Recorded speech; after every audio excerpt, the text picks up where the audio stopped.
Hey everybody, it's Dr. J, and today we are talking about oxidation, reduction, reactions. Let's talk about chemistry. So, how do you know, right, when we're losing or gaining electrons? How can we track that? Well, we can track that with oxidation states. So, oxidation states is basically how we're tracking electrons during our redox reaction. So each atom has its own individual oxidation state. So we kind of already mentioned these oxidation states before in previous videos. We refer to them as charges, right? So those charges that we learned earlier in the videos, right? Those are our oxidation states. Okay, so when you guys hear me say charge, I'm talking about oxidation states, right? It's full circle. Everything's making sense now. Oh, okay, right? So with the oxidation states, we got a couple rules here. So the oxidation state of an atom in a free element will be zero. So basically, if you have just like a single element or a diatomic molecule, so if we look at copper or chlorine, the oxidation state for these elements will be zero. Another rule to pay attention to when we're talking about oxidation states, the monatomic ion is equal to its charge. So, for example, halogens, right? We understand that halogens, as we mentioned before, is going to have that charge of -1, right? But if we look, right, and we think about relating the charge to oxidation states, basically what we're saying is, right, halogens have that -1 charge, so the oxidation state will be -1, right? So that's going to make sense when we're talking about monatomic ions. It's going to be equal to the charge. So chlorines have that -1 charge, so the oxidation state is -1 for the oxidation state. Now, a couple of other rules you want to pay attention to is knowing our groups, right? So group 1A, if we remember, group 1A is our alkali metals. We mentioned before in previous videos, alkali metals are always going to have a +1 charge.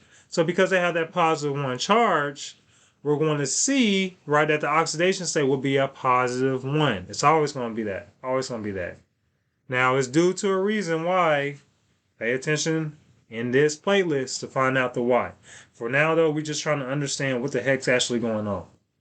So group 2A, alkali earth metals, we mentioned is always going to have a +2 charge. So because it has this +2 charge, well, right, it's going to have a +2 oxidation state. Y'all see the relevance here, right, between the charges and the oxidation states? If you know the charges from before, you already know the oxidation states, right? Now, even taking that a step further, right, when we were talking about neutral molecules, let's talk about that here. The sum of our oxidation states for neutral molecules will be zero. Once again, the sum of oxidation states for neutral molecules are zero. All right, so it's always going to be zero in this case. And then lastly, let's talk about this last thing here. The sum of oxidation states for all the atoms in a polyatomic ion equals the charge of that ion. So you need to know the polyatomic ion's charges. If you know the charges, then you know the oxidation states. See, I was like, yo, y'all had to know the polyatomic ions. I've been telling y'all in all these videos, y'all got to know these things because it's just full circle, right? We got to use those things in order to even understand this. So let's look at an example here, right? Fluorine. Fluorine has an oxidation state of -1 because it's a halogen, right? Remember that, halogen. So when it comes to the oxidation state, we're looking at this example here, magnesium fluoride. Well, this is telling me that we understand in our neutral molecule, we need 2 fluorines for every 1 magnesium, right? But we also know the oxidation states now for these two. For example, the fluorine is going to have an oxidation state of -1. Therefore, my magnesium should have an oxidation state of a +2. Now, one other thing, if we figure that out based on our fluorine, but what is magnesium? Magnesium's in group 2A, and group 2A will always have a +2 oxidation state. So if you didn't know fluorine, but if you knew group 2A, you could have figured out either or. Quick thing about hydrogen. Hydrogen is always going to have an oxidation state of +1. Now, I would say most of the time. Let me say that. Let me rephrase that. Hydrogen, most of the time, will have an oxidation state of +1. So we look at water, right? Water, we got 2 hydrogens for every 1 oxygen. The oxidation state of hydrogen is 1. So to balance out with this oxygen, which in this case will have a -2 oxidation state, right? Y'all see how this is all coming together now, right? It's going to give us our neutral molecule. Let's look at oxygen, right? Oxygen is always going to have a -2 for its oxidation state. So since oxygen has a -2 for the oxidation state here, right, we have 2 oxygens, right? What should the oxidation state be for a carbon? What we think here? It's going to be a +4, right? Neutral molecules, right? This is what I was talking about. The sum of oxidation states for a neutral molecule is 0. So in order for us to figure out our carbon, just set that equal to 0. Do some math, and then we can figure out the oxidation state is going to be a +4. Because I got 2 oxygens, which oxygen is a -2.